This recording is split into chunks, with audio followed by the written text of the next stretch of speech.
بسم اللہ والصلاۃ والسلام علی رسول اللہ رب اشرح لی صدری ویسر لی امری واحلل عقدۃ من لسانی یفقهوا قولی رب زدنی علما رب یسر ولا تعسر وتمم بالخیر اللهم انفعنا بما علمتنا وعلمنا ما ينفعنا وزدنا علما اما بعد۔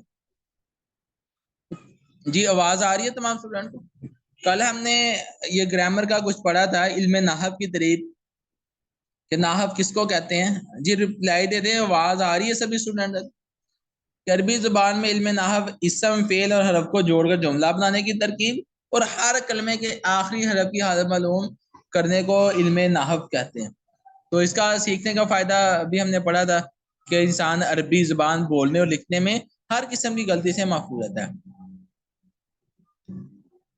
پھر اس کے بعد ہم نے پڑھا تھا کہ علم نحو کا موضوع، اس کا موضوع کلمہ اور کلام ہے۔ تو آج ہمارا اس سے اگلا لیکچر جو ہے کلمہ اور کلام کی وضاحت ہے، اس کی آگے ہم پڑھیں گے ڈیفینیشن کا۔ کلمہ کسے کہتے ہیں، کلام کسے کہتے ہیں؟ جو بات آدمی کی زبان سے نکلے اس کو لفظ کہتے ہیں۔ پھر لفظ اگر بامعنی ہے تو اس کا نام موضوع ہے، اور اگر بے معنی ہے تو مہمل ہے۔ اب وہ لفظ کس طرح بنتا ہے، اس کی بھی مختلف جو آوازیں ہمارے منہ سے نکلتی ہیں ان کو ملا کر لکھنے سے لفظ بنتا ہے۔ ہم بولتے ہیں، مختلف قسم کی آوازیں ہمارے منہ سے جو نکل رہی ہیں ان کو ملا کر لکھنے سے لفظ بنتا ہے۔ جیسے کہ ہم کہتے ہیں الف را دال واو، ہم کیا کہتے ہیں؟ اردو پڑھتے ہیں۔ اب یہ الگ الگ آوازیں تھیں، اب ان کو ہم نے ملا کر لکھا تو کیا بن گیا؟ ایک لفظ بن گیا۔ تو جو بات آدمی کی زبان سے نکلے اس کو لفظ کہتے ہیں۔ لفظ کی دو اقسام ہیں، بامعنی اور بے معنی۔ بامعنی جو ہے اس کو کلمہ کہتے ہیں، اور جو بے معنی اس کو مہمل کہتے ہیں۔ بامعنی کو موضوع بھی کہتے ہیں۔ تو کیونکہ بے معنی جس کا کوئی معنی مفہوم نہیں ہے، مہمل ہے، اس کی ہم بات ہی نہیں کریں گے۔ اب آگے موضوع کی بات ہوگی، بامعنی لفظ کی بات ہوگی۔ تو عربی زبان میں لفظ موضوع کی دو قسمیں ہیں۔ کتنی قسمیں ہیں؟ دو، مفرد اور مرکب۔ مفرد اس اکیلے لفظ کو کہتے ہیں جو ایک معنی بتائے، اور اس کو کلمہ بھی کہتے ہیں۔ مفرد کو کلمہ بھی کہتے ہیں۔ کلمہ کی آگے تین اقسام ہیں، اسم فعل حرف۔ کلمہ کی کتنی اقسام ہیں؟ تین اقسام ہیں، اسم فعل اور حرف۔ اسم وہ کلمہ جس کے معنی بغیر دوسرے کلمے کے ملائے معلوم ہو جائے، اور اس میں تینوں زمانوں یعنی ماضی، حال، مستقبل میں سے کوئی زمانہ نہ پایا جائے، اسم کہلاتا ہے۔ جیسے رجل ہے، علم ہے، مفتاح ہے، اس طرح اور الفاظ ہیں۔ یہ سارے کے سارے جو الفاظ ہیں یہ اسماء ہیں۔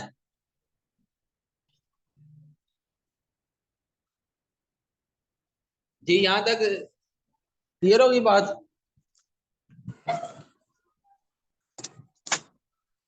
اسم کی ڈیفینیشن کلیئر ہوگی نا؟ وہ کلمہ جس کے معنی بغیر دوسرے کلمہ کے ملائے معلوم ہو جائیں، اور اس میں تینوں زمانوں ماضی، حال، مستقبل میں سے کوئی زمانہ نہ پایا جائے، اسم کہلاتا ہے۔ آگے پھر اسم کی تین اقسام ہیں، اسم جامد ہے، اسم مصدر ہے، اسم مشتق ہے۔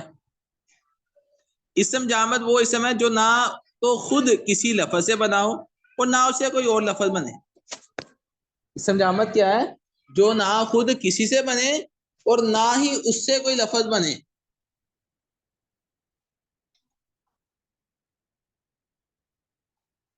ہاں جی، اسم جامد وہ اسم ہے جو نہ خود کسی لفظ سے بنا ہو اور نہ اس سے کوئی اور لفظ بنتا ہو، جیسے رجل ہے، فرسن ہے۔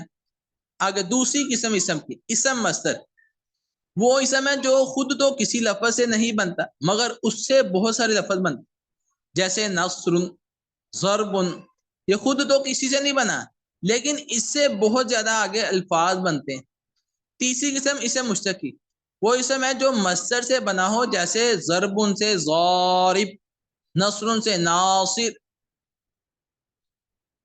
وہ اسم جو مصدر سے بنے۔ ابھی ہم نے اسم کی 3 اقسام پڑھی. اسم جامد نمبر 1.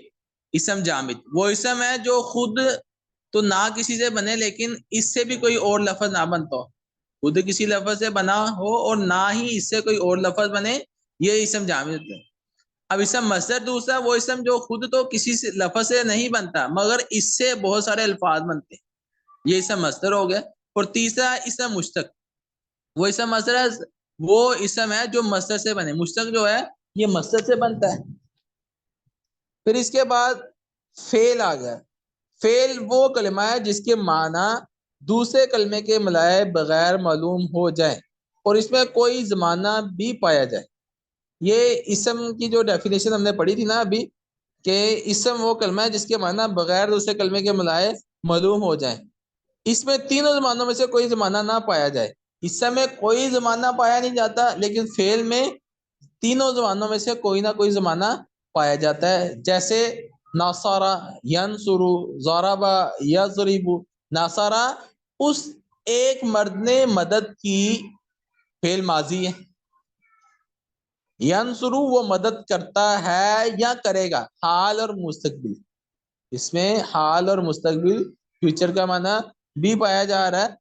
تو فعل کی بھی آگے 4 اقسام ہیں. فعل ماضی, فعل مضارع, فعل امر اور فعل نہیں. ان کی تعریفیں علم و صرف میں بیان ہو چکی ہیں. تو ابھی اس کے بعد ہم حرف پڑھیں گے. حرف وہ کلمہ ہے جس کے معنی دوسرے کلمہ کے ملائے بغیر معلوم نہ ہو. جیسے من, فی. اب من, فی ہم کہتے رہے من فی, کوئی معنی سمجھ نہیں آ رہا کہ من کا کیا مطلب ہے, فی کا کیا مطلب, جب تک اس کو جملے میں استعمال نہ کیا جائے. خرج زید من الدار, اب زید گھر سے نکلا, اب اس کا معنی سمجھ آ رہا ہے. داخل عمر فی المسجد, داخل عمر فی المسجد, اب فی کا مطلب سمجھ آ رہا ہے کہ مسجد میں گیا ہے. اگر ہم اکیلا فی من کہتے رہے کوئی سمجھ نہیں آئے گی. تو حرف کیا ہوتا ہے, وہ کلمہ جس کے معنی دوسرے کلمہ کے ملائے بغیر معلوم نہ ہو, حرف کہلاتا ہے. جب تک یہ دوسرا ساتھ فعل یا اسم ساتھ نہیں ملتا تب تک یہ اپنا معنی واضح نہیں کرتا.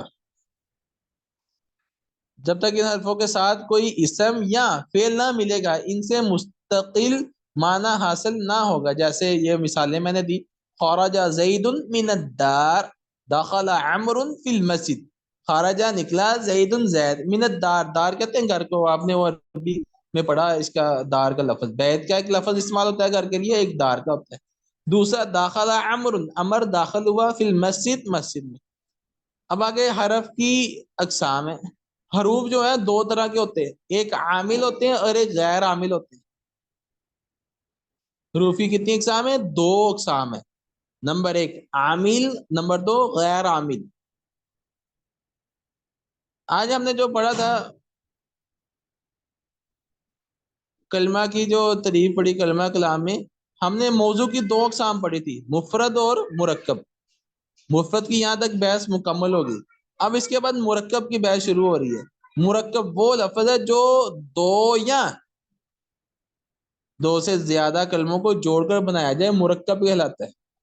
مرکب بھی 2 طرح کا ہوتا ہے, مرکب مفید بھی ہوتا ہے, مرکب غیر مفید بھی ہوتا ہے. یہیں تک ہم بس کر دیتے کیونکہ آگے سبق زیادہ ہو جائے گا, یاد کرنا مشکل ہوگا. تو آج ہم نے پڑھا ہے کہ کلمہ اور کلام. کلمہ کلام کیا ہوتا ہے؟ جو بات ہماری زبان سے نکلے اس کو لفظ کہتے ہیں. پھر لفظ کی 2 اقسام ہے, با معنی اور بے معنی. با معنی کو موضوع اور بے معنی کو محمل کہتے ہیں. کیونکہ بے معنی جو ہے محمل ہے, اس کی کوئی سمجھ نہیں ہے, تو یہ اس کی بحث یہیں پہ ختم ہے. اور آگے موضوع کی ہم بات شروع کریں گے. تو عربی زبان میں لفظ موضوع کی 2 اقسام ہیں, مفرد اور مرکب. مفرد اکیلے لفظ کو کہتے ہیں جو ایک معنی بتائے, اس کو کلمہ, مفرد کو کلمہ بھی کہتے ہیں. پھر کلمہ کی 3 اقسام ہیں, اسم, فعل اور حرف. اسم وہ اسم جس کے معنی بغیر دوسرے کلمہ کے ملائے معلوم ہو جائیں اور اس میں تینوں زمانوں میں سے کوئی زمانہ بھی نہ پایا جائے, یہ اسم کہلاتا ہے. جیسے رجل, علم, مفتاح. اب آگے اسم کی 3 اقسام ہیں, اسم جامد, مصدر اور مشتق. اسم جامد وہ اسم ہے جو نہ خود کسی لفظ سے بنا اور نہ اس سے کوئی لفظ بنے. جیسے رجل, فراسن مصدر وہ اسم ہے جو خود تو کسی سے نہیں بنتا لیکن اس سے بہت زیادہ الفاظ بنتے ہیں، جیسے نصر، ضرب۔ تیسری قسم اسم کی مشتق، وہ اسم ہے جو مصدر سے بنا ہو، جیسے ضرب سے ضارب، نصر سے ناصر۔ پھر اس کے بعد ہم نے فعل پڑھا، وہ کلمہ جس کے معنی دوسرے کلمہ کے مضارع بغیر معلوم ہو جائے اور اس میں تینوں زمانوں میں سے کوئی زمانہ بھی پایا جائے، جیسے ناصر ینصر، ضرب یضرب۔ ناصر اس نے مدد کی، ینصر وہ مدد کرتا ہے یا کرے گا، اس میں دونوں ماضی، حال اور مستقبل تینوں کا معنی پایا جا رہا ہے۔ پھر آگے ہم نے فعل کی 4 قسمیں پڑھی، ان کے نام۔ فعل کی 4 اقسام، ماضی ہے نمبر 1، نمبر 2 مضارع ہے، نمبر 3 امر ہے، نمبر 4 فعل نہیں ہے۔ ان کی تشریح کیونکہ علم صرف میں گزر چکی ہیں تو اس کی بحث نہیں ہے۔ پھر اس کے بعد حرف، حرف وہ کلمہ ہے جس کے معنی دوسرے کلمہ کے ملائے بغیر معلوم نہ ہو، جیسے من فی ہم کرتے رہے تو اس کا معنی سمجھ نہیں آئے گا جب تک اس کے ساتھ کوئی اور لفظ نہ ملایا جائے، جیسے خارجہ زید من الدار،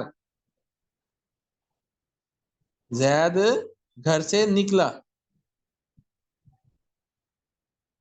داخل عمر فی المسجد، عمر مسجد میں داخل ہوا۔ پھر اس کے بعد حرف کی اقسام ہم نے 2 پڑھی۔ حروف جو ہے 2 طرح کے ہوتے ہیں، ایک عامل ہوتے ہیں اور ایک غیر عامل۔ اس کی بھی انشاءاللہ آگے ڈیٹیل آئے گی، وہاں اس کی بحث آئے گی، اس میں انشاءاللہ بات کریں گے۔ پھر اس کے بعد مرکب وہ لفظ ہے جو 2 یا 2 سے زیادہ کلموں کو جوڑ کر بنایا جائے، اس کی بحث انشاءاللہ ہم کل کو شروع کریں گے۔ آج کا جو ہے یہ علم الصیغہ یا نحو کا سبق ہمارا یہیں تک ہے۔ اس کے بعد ہماری دوسری کتاب ہے